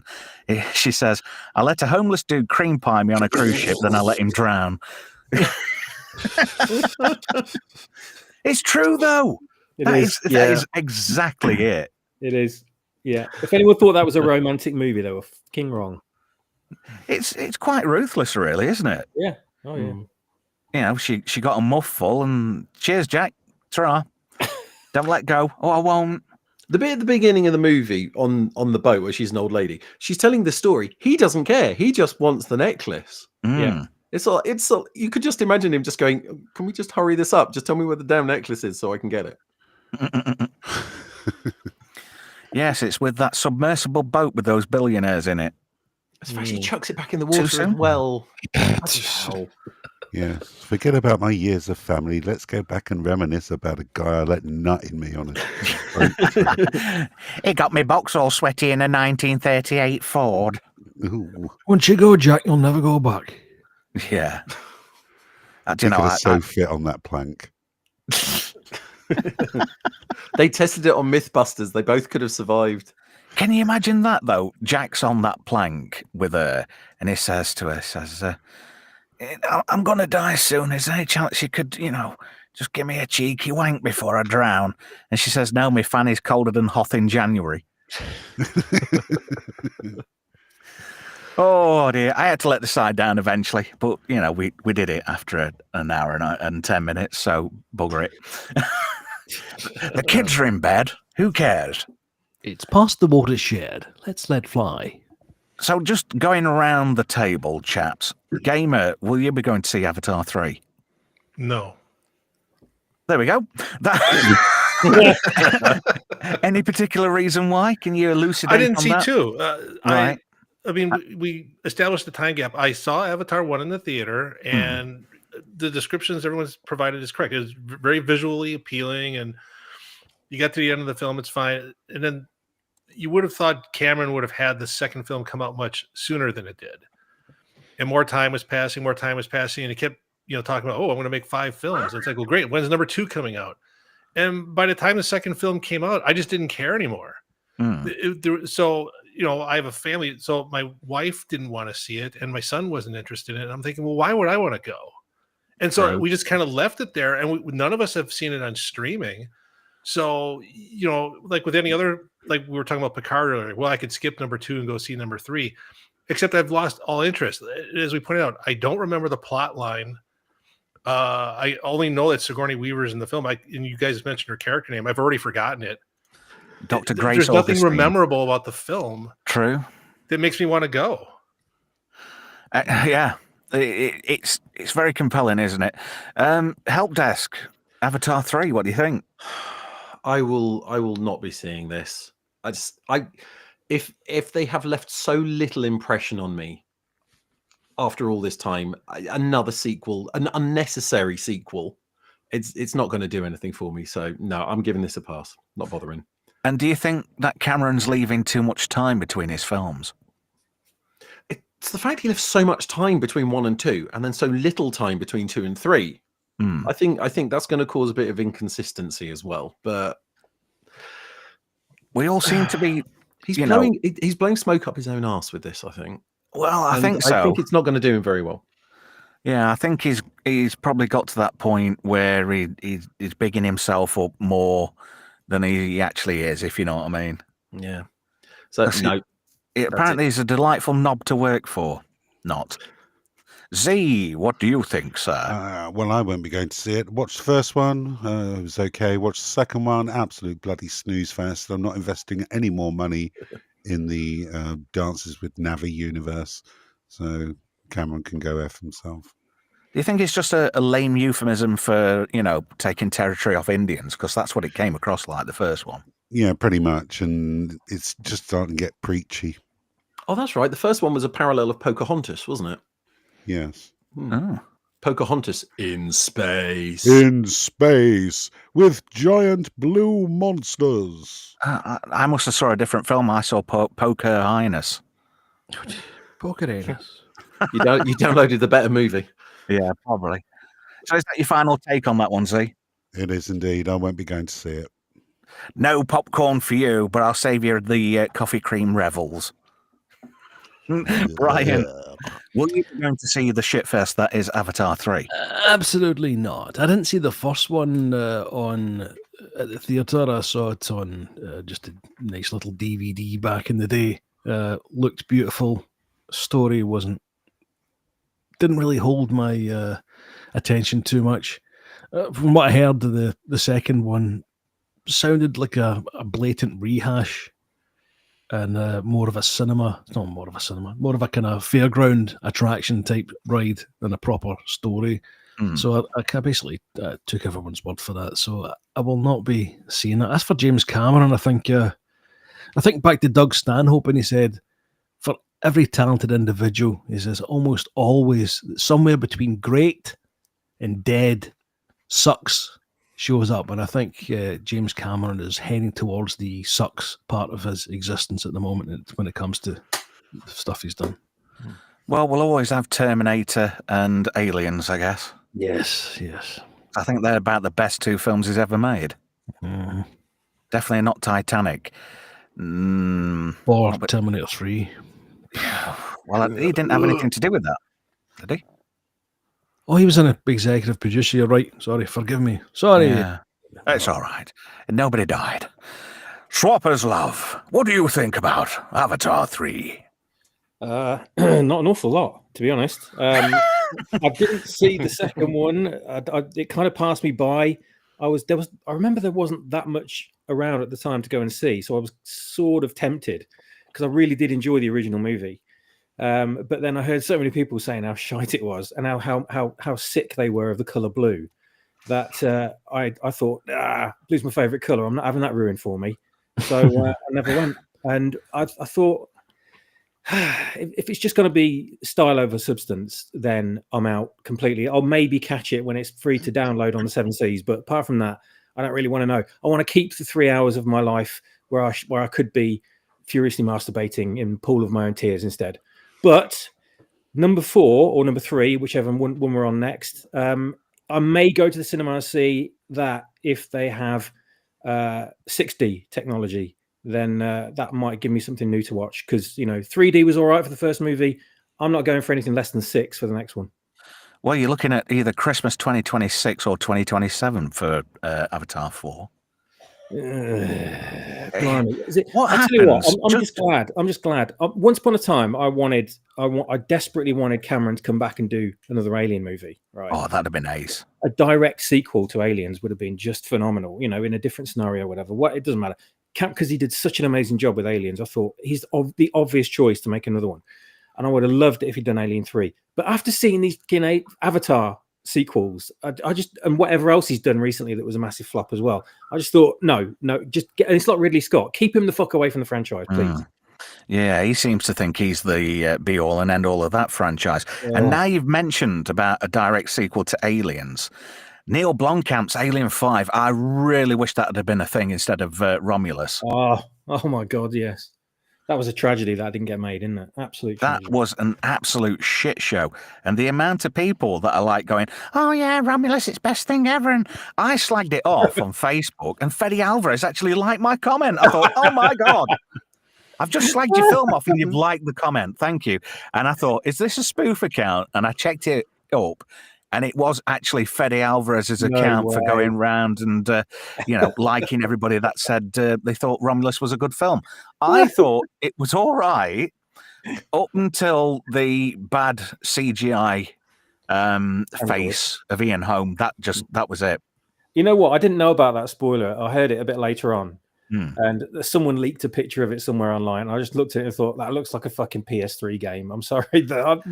I'd feel cheated if I'd gone and paid like 25 quid for that ticket. It wasn't even Resident Evil 2 on the PS1. It wasn't. It was nowhere near. Oh, why didn't they just stick to practical effects? That would have been better, wouldn't it? And MC makes a good comment. Neil Blomkamp for the win. Absolutely. I think he would have done an absolutely fantastic job of Alien 5. You see all the the concept art that he did for it. Yeah. Oh my God. I was so excited when I heard that was being made and I saw all that leaked art. I just thought, this looks fucking incredible. This looks exactly what the franchise has needed since 1993 or whenever it was. Alien 3 screw things up. Do you know why it got shut down as quick as it did? Oh, it was bloody Ridley Scott, wasn't it? Ridley Scott shut him down. He pulled him to one side and said, "Oi, lad, this is my garden. You're not having your football. Now chuff off." Which I think's really, really bad. He made one good film. And for me, Alien is the slow burn of the series. Mm-hmm. It's well directed, beautifully shot, good cast, good writing. The pacing is typical Ridley Scott. It is too slow. He is a bit pedestrian in the timing and pacing department. I reckon if you got hold of the master reel and chopped it down, you could take at least 23 minutes out of that film and it would have superb pacing. True. I'm digressing because it's obviously alien related. But I really I'd tell you what though, I love The Abyss, and you don't, do you? Yeah, I'm talking about the proper cut of it, not the original one. Like the full extended cut's superb. I absolutely loved it. But I genuinely love that movie. I reckon I'd hate Avatar 2 if I watched it, which is terrible, isn't it? Considering how much further advanced CGI technology has come in 40 years or whatever it is, 30 years. And for me, The Abyss was like peak James Cameron. Is up there with his best stuff. So that's my opinion. But with this new stuff, it's just like, what are you doing, Cameron? Seriously, you're just like churning out CG slop now, and that's it. Well, like anything, it doesn't matter how far you come. There's always disappointment involved. Why are you laughing? Anyway, moving swiftly on to our next segment of the show. Thank you to everybody who's tuned in tonight. Jesus, you are gluttons for punishment. Right, the question is, right, the apocalypse comes, right? All you're left with is an 85-inch TV, a DVD player, but you can only pick 3 shows or films to watch. So if you were to pick anything, TV or film, what 3 franchises would you pick to be able to watch? That's it for the rest of your days. You've only got that to watch, right? So these are basically like your desert island discs of movies or TV shows. Gamer, what would you pick? You want me to name all 3 or just one at a Well, time? one by one would be nice, and an explanation as to why you'd pick that particular thing. Stargate SG-1. Oh, that's a good pick. Nice. Yes, defo.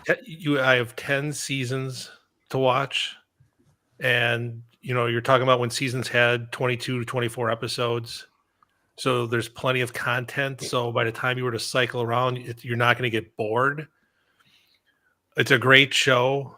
The cast, Richard Dean Anderson, and even in the later stages with Claudia Black, the writing's great. The acting is great. It's just a show that, again, if you're by yourself on a desert island, it'll keep you entertained. The second one I would pick is Farscape, which has, again, Claudia Black and Ben Browder. That's a show that, how would I describe it? It was on the Sci-Fi Channel here. It was just one of those shows that if it grabbed you right away, you really liked it. And I know there's people that didn't like Farscape. I've encountered a few of them, but it's again a show that had multiple seasons. I think this show is very well written for every character, or even the bad guys and everything. The character arc for Aaron Sung. So that was immediately came to mind. And the third one, I'm thinking, okay, do I want modern era or do I want to go back? And I think it would be the original Star Trek series. That's interesting. Because I mean, you grew would up on that as a be, kid, and you would be eligible for the complete box sets of each show. So I think that would, you've got your SG-1, you've got your Farscape, and you've got your TOS. I think that would see you out. You'd be quite happy with that. Yeah, rotate them around, and you wouldn't lose your mind while you're alone on that desert island. Plus, you said an 85-inch screen television. That would be outstanding. Yeah, just don't get molesting coconuts. Don't get in a desperate situation there, sir. I like that. That's SG-1. I think that was just sublime as a sci-fi series. It was serious. It was well acted. It was playful. It was fun. It even poked fun at itself. It meted itself in a couple of episodes. What was it? The 200th episode. 200th episode of Farscape kind of crossover. Yeah. Yeah. Wormhole Extreme and stuff like that. That was a great one too. That was really good. I thought that was, you've got these people pretending to be these characters that are parodying the characters from SG-1, but the people are actually reeling off the original names. Oh yeah, well Daniel Jackson's now played by Michael Shanks, but he was originally portrayed by Thingamabob, Raymond Reddington. Come on, I can't get his name out. Oh, James Spader. Yeah, and he's coming out with stuff like that. So I think that's a good pick. But for me, Farscape, that is the weak link. I found it wholly confusing to keep hold of the plot. It was kind of like, on a level for me, it was like Lex. I don't know if you ever saw Lex. Yeah. Yep, I like Lex. I found it hard to keep hold of the storylines. It was very disjointed in places like Lex. I think Lex's storyline changed after the first couple of seasons, though. It was almost like it was written by somebody else. Yeah, and TOS. I can't explain that. It seemed like 2 different shows, and I've seen people talk about it. Now years later, they've kind of said the same thing. I can't put my finger on it with Lex, but you're not wrong. Where it's hard to follow. Farscape. I don't know. How far did you go into it before you gave up on it, though? I don't know. I was midway through season 2. And then I kind of like thought, oh, it's getting a bit. I'll give it a pass, because it to me it was just like Muppets in space. I mean, I know it was Henson, but it was just Henson, yeah. But I don't know. I'm trying to remember off the top of my head. Was it 5 seasons? And then the TV movies as well. They did some of those, didn't they? Yeah. And I saw, when the show got canceled and they tried to wrap it up, there was enough of a clamor. I was one of those folks that wrote and said, you need to finish the story arc, and they did it. It's one of those shows that listened to the fans. I could see where you get, to use it, you Lost. I mean, I like the show Lost. My wife hated the show Lost. There's a lot of people who hate the show Lost, and I guess it's one of those shows that you got to stick with it and really follow very intensely, because what you described to me, other people have said, but I don't see the same thing. So it's interesting that you're saying that you just didn't care for it. Yeah, it's each to their own, isn't it? Really? Yeah, no, absolutely. But it's like with Lost as well. The payoff for that was just so disappointing. That last episode was a little. But then again, you look at the names on the tin. Kurtzman. Yeah. Here we go again, and Robert Orsi and JJ. Oh, God, yeah, another bunch of people in television who fail upwards massively. Anybody else like to pitch in on gamers' comments and choices? Well, very good choice with SG1. Would you perhaps consider Atlantis in there as a potential extra? Because they've got plenty of crossover episodes, haven't they? Oh, it's true. Yeah. No, I would take that. If Trevor let me take them both, I would take them both. Stargate as a franchise as a whole, but that does lumber you with Stargate Infinity, which is an awful cartoon, and Stargate Universe, which is also a bit dog shit in my opinion. Oh, I thought it had potential. I thought it had potential too. I watched all 2 seasons, but it's weaker of the series. Anybody else? No? Well, moving swiftly on. Help desk. What 3 things would you pick as your desert island discs of choice? I sat and I thought about this. It's all like, if I'm sitting there and I want to be entertained, so I'll stick with a classic. I'll take Babylon 5. Good choice. Because you got 4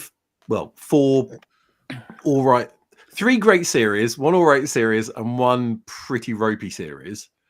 And you've got the movies to go along with them. It's a compelling story, and it's got some great characters played by some great people and some great set pieces. The spaceship porn in it is absolutely amazing. So yeah, I'll stick with Babylon 5. Secondly, I want to have a laugh, so Spaceballs. I'm taking the movie Spaceballs because it's just good. It's fun, and I don't think we'll see the like of that sort of movie again. And then third and final, I would take Deep Space Nine. Again, interesting choices. Again, it's fun, it's quirky, great characters, more spaceship porn, and there you go. That's my 3.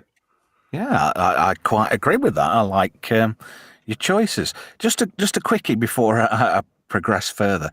Z, are you all right? It sounds like you're doing something you shouldn't be doing, or making phone calls to people. No, I'm absolutely fine. What's occurring? Is it coming through? You like Darth Vader in the chat. Oh, you dirty boys. He's enjoying this a little bit too much. You sounded like you were in need of Kleenex and maybe some lubrication. I'm always in need of Kleenex and lubrication. Nice. Yes. Milky.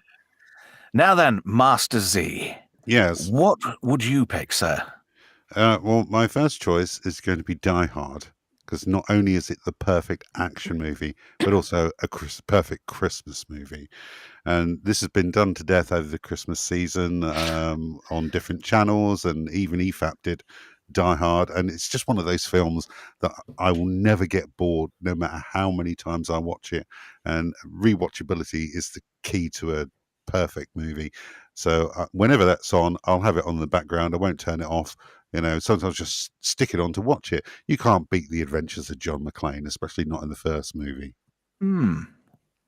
Yeah. What do you think about? You just said Die Hard. What else would you pick?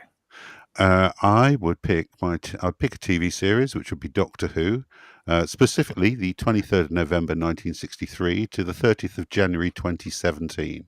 So 12 Doctors, William Hartnell to Peter Capaldi.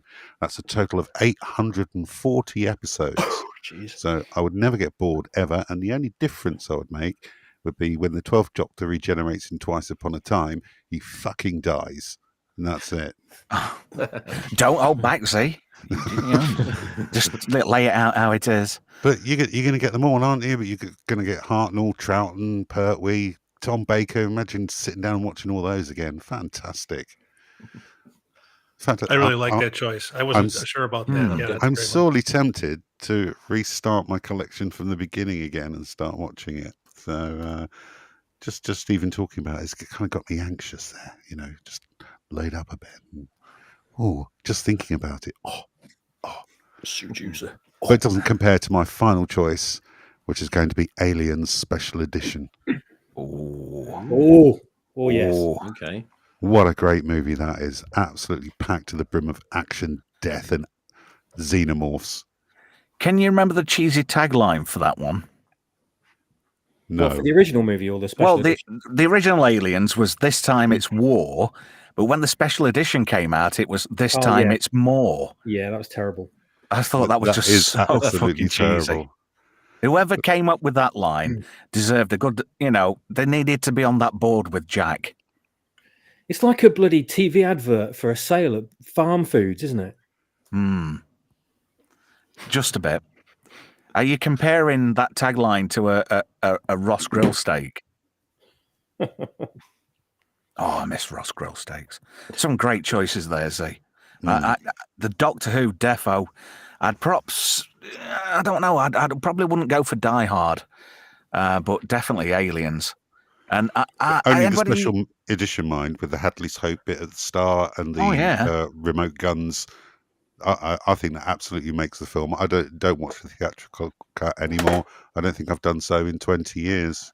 Right, here's an interesting and boring pub quiz fact for you. There's a connection between the extended version of Aliens, a double connection with Aliens, and the Saturday morning puppet show Starfleet. Anybody want to have a crack at that one? I bloody love Starfleet. Good Lord, that was amazing. I got the DVD like about 10 years ago. DVD special, box set that came out. And I was watching it and thinking, oh, God, this is going to take me back to being 9 years old again or however old it was. And I had a mate round at the time and he was saying, oh, what's this then? So I put the first episode on and he was just sitting there pissing himself laughing the whole time. And I was like, what's the matter? He goes, this looks fucking ridiculous. I'm like, oh, you had to be there. You had to be a kid to see Diex form for the first time. He just said, what the fuck is that thing? It was like a space pilot John Lee. Can't help it if he's got a giant ginger hair fucking stack. He just looked like a fat dildo, didn't he, really? Just listen to that fucking theme. It's Brian fucking May. It is. No, actually, no, it wasn't. It was the original music was done by Paul Moon, who was a part of the Moody Blues at one time or another. Brian May did the Project Starfleet album, which was after the series. But the connection between Aliens and Starfleet is Russ Jordan, Newt's dad, he was Shiro Hagen's voice. No. Yeah. Right. Who else in Aliens do you think provided a voice for a character in Starfleet? Not the guy that played Drake. It is the guy who played Drake. What? Mark Rolston provided the voice of John Lee. Wow, Space pilot John Lee. He must have seen his character and gone, "What? I'm playing that. What the?" Well, when you're a jobbing actor in the early '80s, you take any role you can for the resume and the cash. That is, you put them alongside each other, you'd never know. That's the talent right there to come out with that voice. But that is the truth. You look it up. It's a well-documented fact in nerdism. And another interesting fact, and I love to preach on about this, Al Matthews, who was Apone, he was a Radio 1 DJ back in the day. I knew you were going to say that. And he released a couple of songs as well on No way. vinyl. Yeah. Did he get on And top he of was the pops? only person in the cast who actually had any military training. So when James Cameron insisted everybody have military training for aliens, Al Matthews was actually putting them through the paces on assault courses and stuff. Amazing. Brian. Yes. Sorry, swappers. I'm terribly sorry. Fuck off. Brian, what three would you pick? What would your picks be? The three I'm going to go for are very much personal favourites. They invoke nostalgia and got very much a rewatchability for me. You know, they're not necessarily the most critically acclaimed media in existence, but yeah, they'll do for me on a desert island or whatever. The first one, or should it be the third one, is Batman 1989. Interesting choice. I'm a massive Jack Nicholson fan, obviously. So there are so many great films as I could pick, but there's one key scene in Batman that I probably couldn't live without seeing ever again, and it's the scene where the Joker kills his boss, Carl Grissom, played by Jack Palance. Yeah. For some reason, it's one of these scenes that I can watch 1,000 times, and probably have watched it about 1,000 times, and I still get that same buzz every single time he does it. And I think that's where you see the true transformation from Jack Napier into the Joker. And it's just such for two cinematic giants to be in a film like that was just absolutely magnificent for me. The second one I'm going for, again, for rewatchability and something that I probably couldn't live without. It's Red Dwarf. Oh, interesting. Yeah. Oh, I forgot about that. Yeah. For obvious reasons, it's just off the wall hilarious. It was the first time I can really remember a sci-fi and comedy being blended together so well. I couldn't get enough of it back in the day. And I've been sitting, when the episodes ever come on the TV, and I'm flicking through the channels, I don't turn it off. I always leave it on, and every single time I do that, for a good 90% of all the episodes that are on, you know, I'm sitting there in hysterics. So that's my number two, definitely. And the final one, which doesn't really need any explanation at all. The only kind of strange thing maybe is that I haven't included Star Wars here for obvious reasons. Just it would have been nailed on Star Wars, but just for what's happened with the franchise over the last 10 years, it's become more of a kind of bad taste in the mouth than anything else. So my final pick is Back to the Future. What, one or the box set, 1, 2, and 3? Do you know, I've got very much I was going to say just one, but I've got very much a soft spot for the second one in particular because of where I was and when I saw it and who I saw it with, kind of thing. But there was something I found out when we were doing the streams for Back to the Future, and it's that the Back to the Future second film shouldn't exist because of the ending of the first movie. It was only really a kind of joke. It's go to the future and we'll see what's happened, because the rules of the story as set up by Einstein disappearing was, you know, when Einstein disappeared for that minute, he disappeared for that entire minute. You didn't see him again.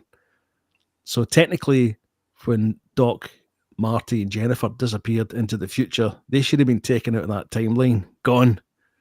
So it doesn't. So the second film shouldn't have gone the way it's gone. So that kind of wastes it for me slightly, but I can still watch it and have a good time. But you make a good point there, because when Marty goes back in the first film, it's not Twin Pines Mall anymore, it's Lone Pines Mall. So he's essentially like in the second movie where he says there's an alternate reality being created. Marty had actually created an alternate reality by going back to the future in the first movie. Yeah, you make a good point there. Yeah, and something we talked about at length on. I might have to rename you Professor Brian Cock. But yes, that's my final. I think it's the far superior film in the three, although the second one I still enjoy very much. You know, reminiscing of fond memories. I mean, I know we've spoken about this before, about my choice of Red Dwarf, because it's season 1 and 2 for me, but I don't know, that there's just something in those first 2 seasons what make it more believable, like a crappy Wayland Yutani. They work for a company, like the Jupiter Mining Company. Yeah. It's very grimy, and everybody's they're just a contract. Just a name on a contract. Yeah, I thought so, and that was the appeal of season 1 and 2 for me. 3, it got more of it became almost like it was being a parody of itself in places. A victim of its own budget and success. Probably. And in a way, not overly. When season 3 Red Dwarf hit, I think it was more like a parody of Star Trek. Yeah. It kind of turned into sort of like Monster of the Week rather than having sort of like overarching stories like season 1 and 2. Oh, is season 3? It's transmogrification in season 3. Season 3 is backwards, marooned, polymorph, body swap, time slides, and the last day. Because I like the one where it's the transmogrification, where that curry turns into an alien. I am Taka Doll.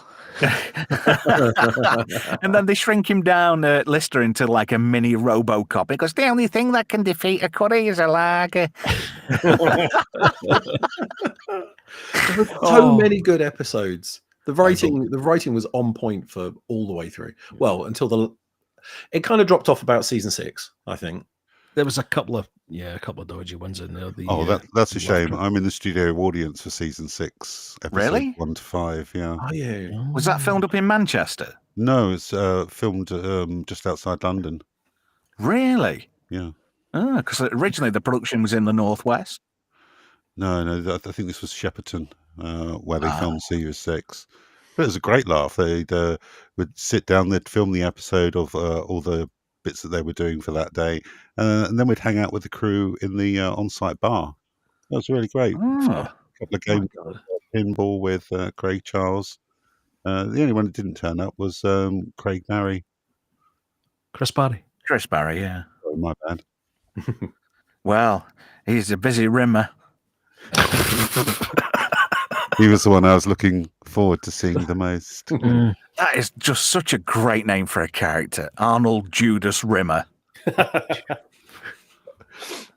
Bronze swimming certificate. Oh no, that's what's it called? Better Than Life or Real Life? What's the virtual? Better than life. Yeah, that was great. When they get hit by the despair squid and then think they've crashed, and then they come out of a computer simulation that they think they're in and realize that they are just completely awful people. And I love that episode so much. I love the Dwayne Dibley episodes. Yeah, absolutely. You got to say yes to a bit of Dwayne Dibley. It's all the characters and the writing is just completely on point. They mastered it. It's great. Didn't Doug Naylor and the other guy, didn't they have a massive falling out? Yes, they did. Rob Grant. That's it. Doug Naylor. Yeah, I think they did. Yeah, because there was some issue going off what halted the production for a while. Yeah, they ended up splitting up, and I think only Rob Grant did it from the I forget which season it was onwards, but it was just him. Oh. Which was a shame, because I think they really worked well together. Who got custody of the robot goldfish? My tooth! I think I lost my tooth. Who would escape? Oh, that was good, that one. Was that Future Echoes, that episode? Future Echoes, yeah. Oh, it's probably one of my favourite episodes, that one. I must have watched that a million times back in the day. I'm gonna get you, little fishy. Danny John Jules was made for that role. He was, wasn't he? Yeah. He wasn't so good in Maid Marian and a Merry Man. Did anybody watch that just because of Danny John Jules? Yes, yeah. Yeah. Me too. I have the DVD box set of Maid Marian. Really? It is sitting in a drawer beside me. I did not know that was a thing. Nor did I. Impressed. I think I got it for Christmas a few years ago. Crikey. I did quite fancy the girl that played Marion in it. Really? Did you? I did, yeah. Maid Marian, it was an interesting take on the whole Robin Hood concept. The fact that Robin Hood was actually just Robin of Kensington. It was sort of like just a posh boy that accidentally got into it, and then Maid Marian actually was the clever one. Despite it's very from modern times, isn't it? That's It was, but it was done so tongue in cheek because none of them were particularly good, and the sheriff of Nottingham was just Tony Robinson, and he was just useless. Yeah, all of them were useless. The two guards, Gary and Graham, they were so stupid. It was brilliant. Now you've said Tony Robinson. All I see him as now is either Baldrick or he's, peering at some bird's arse while she's digging on a side. Time team. Time team. Time team. Have you noticed he's perving all the way through that? So, Jenny, what have you found there? Oh, I found a piece of clay from a Roman. Nice tits. So what was that, Tony? He's just perving all the time. I see you found a couple of big Roman jugs. Would you mind getting them out for me? Oh, and then there's that other guy on. Team, this is exactly. Oh God, Phil, what's his face? Yeah, he's a university lecturer. I can't remember where, but someone I know was in one of his classes, and apparently he dressed like that through the term as well. He seemed a really sketchy guy. Dead in hot pants, and you would not expect to live from him under any circumstances, would you? He'd probably get you in the middle of nowhere and says, "How about taking them fucking breeches off?" What we got here is a brick, you see. So we got one which is on its own. Then you got two, which is a coincidence. We've got three in a row. That means we've got a wall here. How did you figure that out? Hey, well, just realised we're being a bit rude here and we're getting a bit short on time. Hey, Swappers, now aka Space Pilot John Lee reporting for duty. What are your 3 desert island discs while Z heavy breathes in the background? Companies with some deep breathing. It was a very, very tough one, and a lot of mine have been chosen by everyone else, you bunch of... Anyway, I just thought of some while everyone was talking because I needed some other ones to choose. And I could easily take to a desert island the entire completed series, including the adult episodes of Ren and Stimpy with me. Oh, good choice. Not technically sci-fi, though.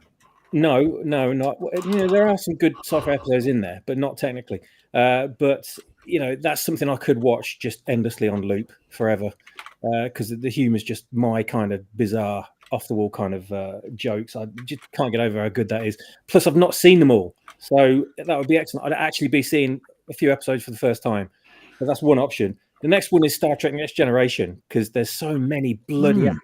I'd have forgotten the first ones by the time I got to the end of the series, so I'd have to go back and watch them again anyway.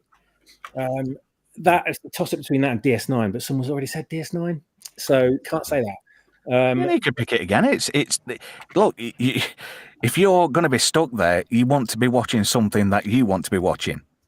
Oh, I know, and if I was watching one of those 2 series and I was halfway through, especially at the Best of Both Worlds, or what was it? Q Who, which it was one of those 2. If a boat turned up and said, "Oh, do you need rescue?" and I told him to fuck off, as you do. Because it was that good. I just want to be left alone with it. They were amazing episodes, absolutely incredible. Another one is Ulysses 31. I knew that was coming. Oh, yes, because you did know that was coming. Great galaxies. Yeah, by Odin's beard. It's just one of the most drawn out. I mean, it's the whole Iliad, isn't it? The retold in sci-fi. Yeah. And just as a 14-year-old watching that on TV, I was glued every single week to that show. Without fail, I was there watching it. Apart from the last episode when I got dragged off to the bloody dentist and missed it. But I have watched it in recent times. But I would go back and just take that entire box set with me and just watch that endlessly. The animation is beautiful. It sound is beautiful. The design is beautiful. The stories are retold in an amazing way. The voice acting is awesome.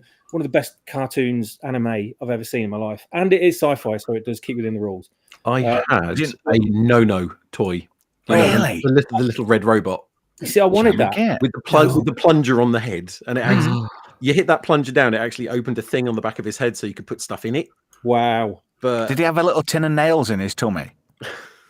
No, but it had a tummy that you could open, and you put stuff in. I think it wasn't anything particularly special, but it was no from Ulysses 31, and yes, that really was his name. I will give a couple of honourable mentions to the X-Files up to a point. Bloody hell, Z, you're going for it. And also Back to the Future, but Brian got there and there before me. But Back to the Future was one of my all-time favourite trilogies when I was younger. because it was just the most incredibly well thought out trilogy, even though they never fully intended there to be 2 sequels originally. But obviously you go back now and you can pick it apart and like say, oh, that wouldn't happen if that happened, and that doesn't make sense because they wouldn't be there and they wouldn't exist and whatever. But as it is, superb trilogy, and I could still end up watching that forever and ever as well. Do you want some interesting trivia about Ulysses 31? Oh, please. Go on. Matt Berman, who did the voice for Ulysses, was only 21 at the time. What the? No, really? Yeah. He was only 21, and he's better known as a stuntman in Canada. Oh my God. Really? Wow. Yeah. Well, It says Matt Berman, actor, director, stunt coordinator, and writer. I really would have loved him to have looked like the character as well, but I bet he doesn't. With his long flowing hair. Barry Massive Gibb. beard. Yeah. Yeah. Actually, I got it wrong, Swappers. He was 20 when he recorded the voice. His birthday, 13th of August, 1961. And Ulysses came out in 81. Jeez. So he's technically possibly 19 when they recorded it. Oh my God. How do you have a voice that deep and commanding at the age of fucking 19? He's Canadian. Oh, Telemachus, my son. Yeah. Do you know that there was some great voice acting, and I'm just trying to remember her name now. Kelly. She was the voice of crikey. The ship's computer. I'm gonna kick myself on here. What? Shirker. Yeah. Her voice was provided by, and I'm not going to be able to find it now, am I? Kelly Rickard, who was a character actor in Canada. She was quite fit at one point. Oof. She had a fit voice. Well, her voice, it was like wank and spank, weren't it? It's honestly, it was smooth, it was silky, it glided well. She did have a good voice on her. Oh, Ulysses. Yeah, there were some dodgy character names, and I remember we watched an episode, and next day at school, we just kept saying Heratos, and it just really bugged the teachers to no end because they thought we were saying have a toss, or they were toss, which they were, but there were some good names, and there's a lot of good videos on YouTube. Of people, I've sent you quite a few, haven't I, Swappers? Of the Canadian guy with the long hair and the beard doing the medley, the Ulysses 31 medley. That was fucking great. I love that. Absolutely bloody loved it. And that just looked like it was filmed in a dodgy loft in Ottawa. Yeah. Dodgy loft. And then I sent you the link to that guy in France who recreated the whole entire score of Ulysses 31. Oh, that was great. Yeah. And Shuki Levy and Haim Saban, they actually used false names, didn't they, on the music soundtrack? Did they? Yeah. Oh, like Denny Henman and somebody else, Ike Egan and Denny Henman or something. It was something like that. But the music was actually Haim Saban and Shuki Levy, which I thought was quite weird. Why use different names? Yeah. I've still not seen anything that looks that good in animation since, though. Like Western. Well, it wasn't really Western, was it? It was a collaboration between France and Japan, as far as I recall. It was France and Japan. And I don't know whether it was Toei or Tatsunoko who might have done it. I can't think of the animation house. What did the animation? If they still did shows of that quality now, for not just for kids but all ages, I'd be all over it. As an adult, I'd be all over it because it just looks so beautiful, that show. There was one thing that the drove soundtrack me. in it as well. It was just, who could forget all the classic numbers of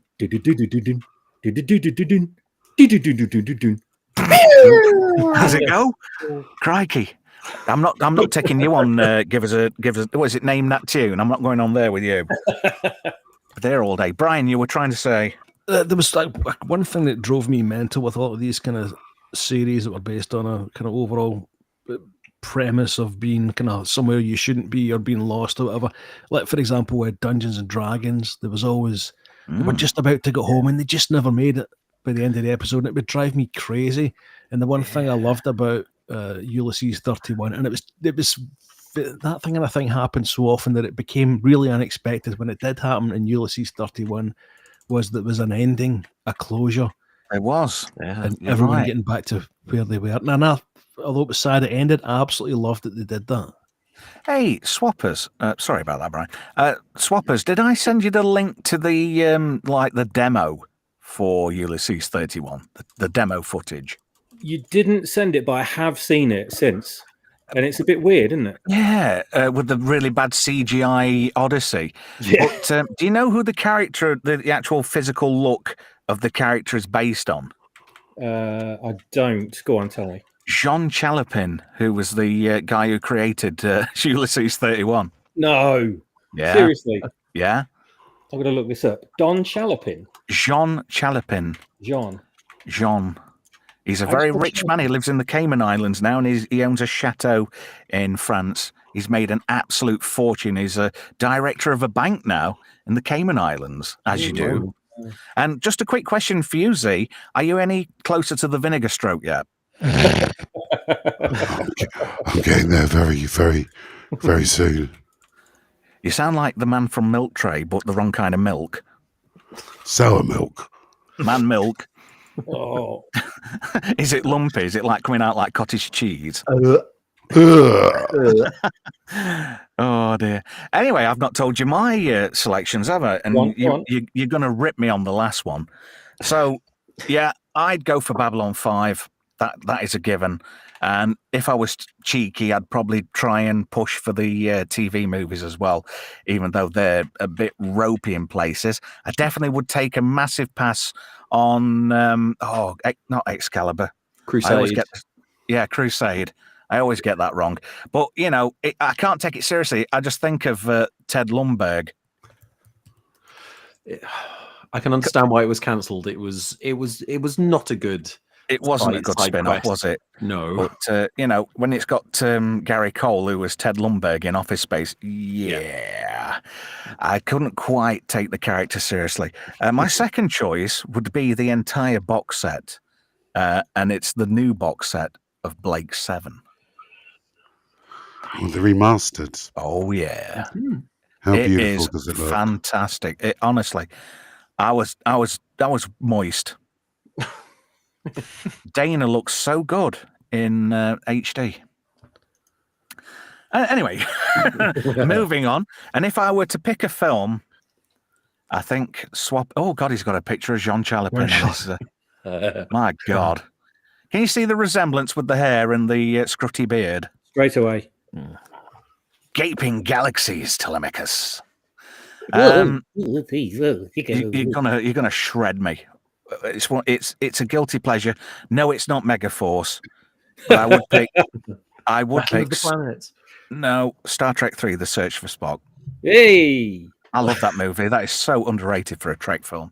It's the closest one, I think, to actually being a good odd-numbered Star Trek movie. It is, and it's got more visuals in it, and the budget was bigger than Wrath of Khan. Yeah, I think they used the money badly. It was ultimately it's the closest to actually having a good story. Odd-numbered Star Trek movies are generally quite bad. But 3 is the closest to being good. Although I don't mind the motion picture. There's just one film. In fact, no, there's 3 films that I probably would not watch. I would definitely not watch 5 because that is just a bag of crap. If ILM aren't available, you wait for availability with ILM. You don't pass it on to anybody else. Star Trek Insurrection, that is the biggest steaming pile ever. And I'm not particularly keen on Generations either. Why? Just because of what they killed Kirk off. That was it. But I mean, as a film, until the end, is it okay or no? It's just the way... I know there's a whole element of passing on the torch and moving on to the next generation, but they could have bumped Kirk off in a better way, a bit more dignified. I don't think they needed to bump him off, but if they were going to do that, they should have used Shatner's book and had the films continue with him aligned with the Borg and the Romulans, where they brought him back. At least you would have something. And I remember actually interacting with those folks back at the time, and allegedly they were trying to do something, but it never came to fruition. But I thought that would have been awesome. It would have been. And on that note, I'm going to thank everybody in the chat for joining us. We add up to about 26 people at one point. Thank you very much for putting up with us. Wowzers. Oldest Gamer, thank you ever so much for joining me this evening. Thank you. I hope your Florida oranges are nice and swollen. Yes, hopefully we don't freeze too much this week. Internet Help Desk, thank you, sir. This has been very enjoyable, and I look forward to doing it again very soon. Yeah, me too. Z, with your heavy, breathless tones. Heavy, breathy breathing. It's been an absolute pleasure to be with you guys today, and some great topics. I look forward to the next one. Thank you for joining us. And Brian, thanks to I know everybody in you've... the chat. Yeah, exactly. Brian, I know you've got technical issues. Are you able to talk, sir? No, we're sorry, we can't link you up with Luxembourg, but thank you ever so much. It's like just on frontier. And Swappers, thank you, sir, for joining me. Yeah, very welcome. I look forward to if we do this again next week or whichever day. If everybody will have us back, then definitely. Yeah. Okay, count me in. It's been good laugh, lad. Well done. All right, thank you, everybody. Thank you, chat. Thank you to everybody who's watched, and we'll catch you soon. Thank you. Bye. Bye. Bye. Timing.